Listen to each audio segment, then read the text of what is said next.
So I'm going to ask you a question because, again, I've done too much talking. What do you think is the best way to structure a session that balances unpressured and pressured tasks? And I'm talking about pressure, not opposition. Yeah, so pressure can come from various different things, as we've spoken about already. Yeah, time passes, right? Right. So what do you think is the best way to structure a session, one session plan, that allows you to balance both? I would say unpressured first, right? Mm-hmm. So if we're leaning on the topic of technical development, we go unpressured. Let the kids focus on all the details, right? Okay. They recognize what we're doing, whether it's dribbling, whether it's passing, finishing, etc. Okay. All right. Cool. So now they get it. They've worked their technique, and now we introduce pressure. Okay. You have to complete this, and you're racing your teammates, and you have first to 10 passes, first to whatever, right? Right. First to 10 goals. Okay. Cool. You have 30 seconds to complete the task. Mm-hmm. Right.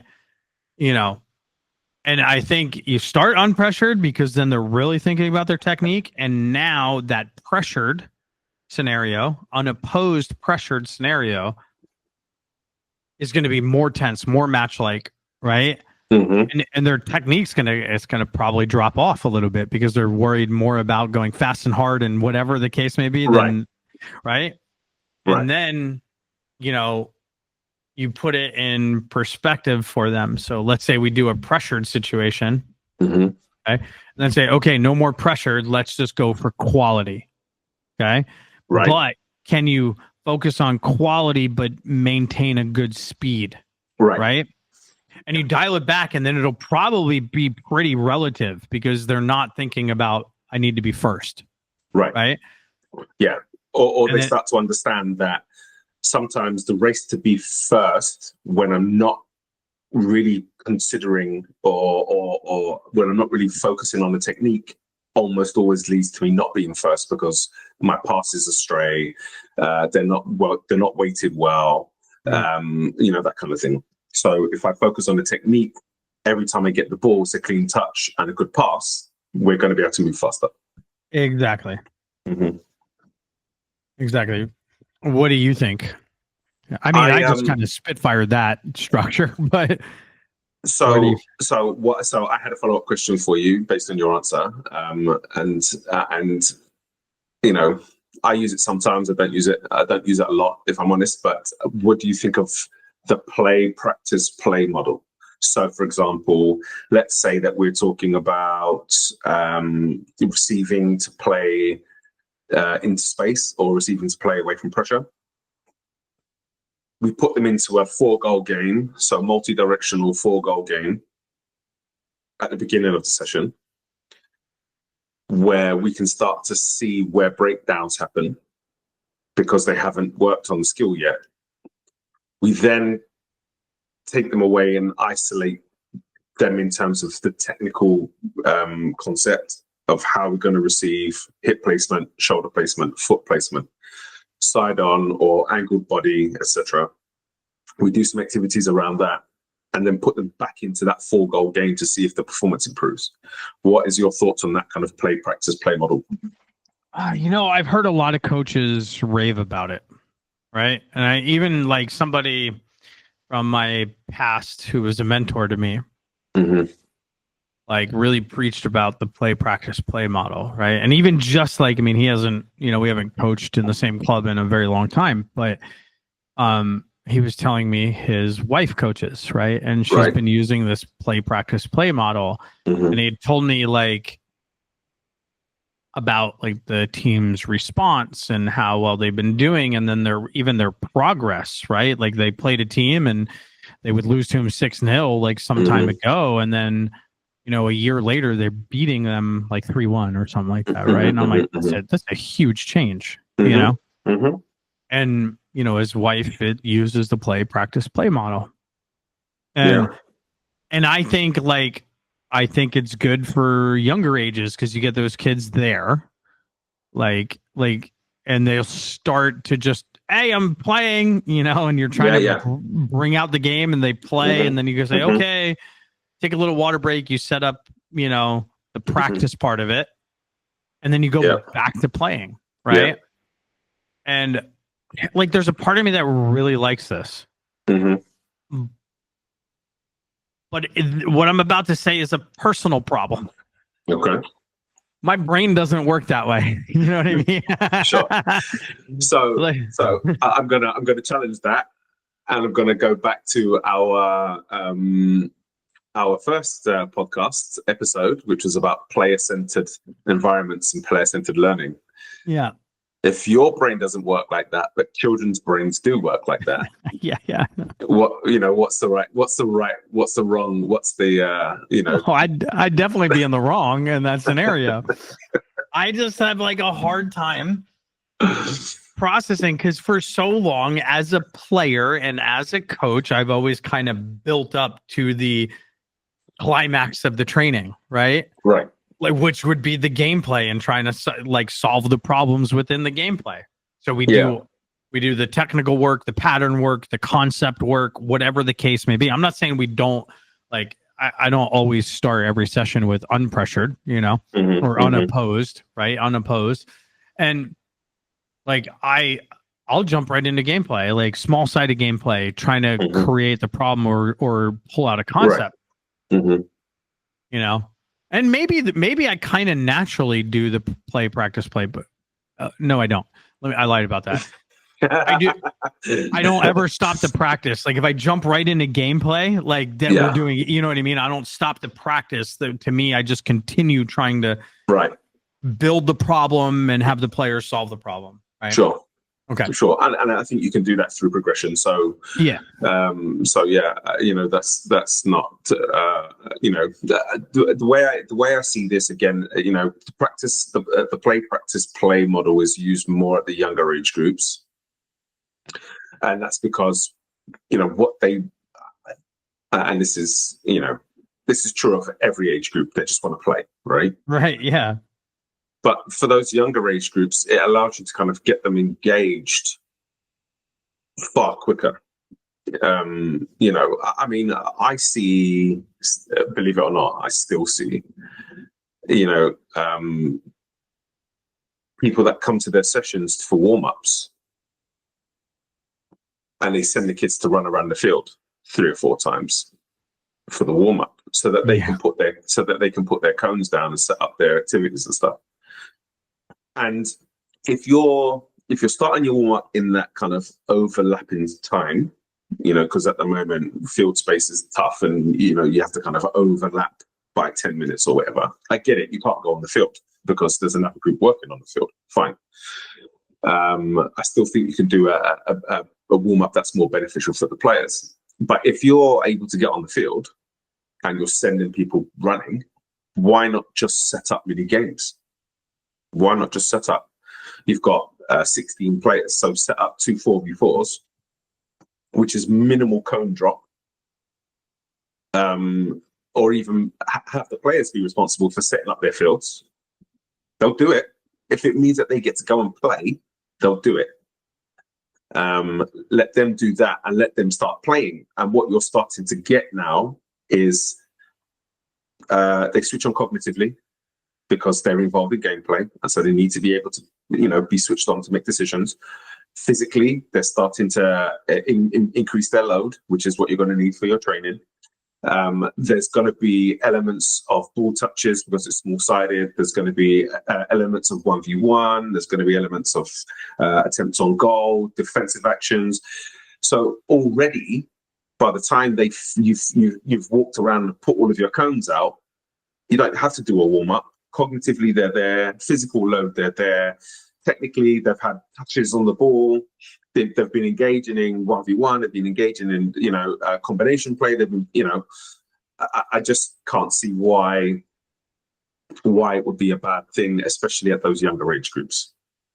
I think what we tend to do when we get to the older age groups is we're now starting to teach them about how to train. We're starting to teach them about the professionalism kind of side of things. We're also more focused on injury prevention, so we do more kind of dynamic flex kind of warm-ups and stuff to make sure that we're putting them through physically beneficial exercises and that kind of thing. And so if we know that kids coming to kind of 12, 13, 14 are going to be going into this more structured, more professionalized way of training, then at the younger age groups, man, play, practice, play, you know. And when I was a development academy director, what I wanted was get there early, set up fields. When the kids arrive, they can go into 3v3s, 4v4s. Just let them go straight onto the field. What you start to do is you start to have kids show up early. Kids start to get there at 20 minutes early because they get to play for 20 minutes. Uncoached, they can just play.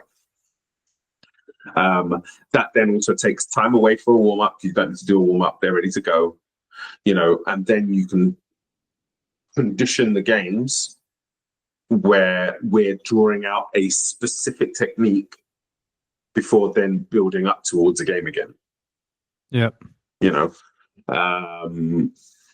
and so, yeah, you know, I really like it as a concept. I think, again, more so for the younger kids because they need gameplay. But yeah, I just thought I would add that. Again, I've spoken too much. Oh, that's good. What do you mean? No, yeah, you're not talking a lot. I'm talking way too much. I can tell my throat's itching. Oh, your throat's itching. I mean, I just think, like, listen, if I had your English accent, I'd talk all the time too, just to hear myself talk. It gets annoying, believe me. No, man, it's great. Like I can listen to like you and Morgan Freeman and James Earl Jones. I can just hear. Oh my god! That's high company. That's high company. Yeah, man. James Earl Jones. I was like, yeah, give me some Darth Vader. I mean, he did call me a Sith Lord earlier. Yeah, but wow. yeah, I do like the practice play. I do. I just like I got to get out of my comfort zone. You know what I mean? Yeah. And out of my ways. Like you know, I see benefits to it. Yeah. You know, but then like, you know, as coaches, we all have our struggles too. There's things we do well and there's things we don't do well. And, you know, it's like I gotta get out of my comfort zone just so I feel like I can learn it and be more effective at it. Yeah. Like that's part of the problem why I probably won't do it is like because I don't feel like I'm effective at it, you know. Yeah. And you know, I don't want the kids to have a bad experience. You know? For sure, and I understand that. But what I'd say to you is, if a player wasn't experienced at something and wasn't proficient at something and wasn't comfortable with something, you wouldn't say to them, "Well, fine, don't do it. You don't have to do it." Right? Yeah. You'd encourage them, and you'd maybe even design a training session specifically for them that made sure that they had to engage in that, because you understand that once they break through that barrier, you know, and we've got these kind of stages of learning, stages of skill acquisition. Once they get to that point where they can perform the technique without even really having to think about it, you know, they are going to be exponentially a better player. Right. And I would challenge you that it's the same for you as a coach. Yeah. Right. It's only through putting yourself in that uncomfortable situation where I don't really know so much about this. I don't really like this because it's outside of my comfort zone. You just add a string to your bow. Yeah. You know, I wouldn't let a kid get away with not doing it because they didn't like it. I 100%. But here's the repercussions as a coach though. Like I may not be good at it and I'm going to do it. And like, but then the kids feel the pain, like they feel the pain of like a bad session where I'm like, okay, like, you know, I mean, you can preface that, can't you, by modeling behavior you want your players to take on and take into their lives. So I don't think there's any problem with saying to a player, I'm going to try something new today. I've not done this before, so I'm not sure how this is going to go, but I'm challenging myself to be better, and I want to be a better coach for you.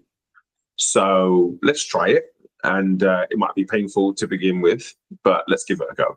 And I'm sure they will respect that. But then as a role model to those players, they are going to say, you know what, I like that my coach is trying new things because he wants to be better for us. Maybe if I did this, it would also mean that I could be better for my teammates. Yeah. You know, and just that kind of aspirational quality to having a coach. I mean, I do similar things to my players all the time, where somebody makes a mistake and they'll call someone out for the mistake they made, and I will say, hold on, you've got to own that. That was your mistake. It's important that you own the mistake, because if you don't own the mistake, you don't learn from the mistake.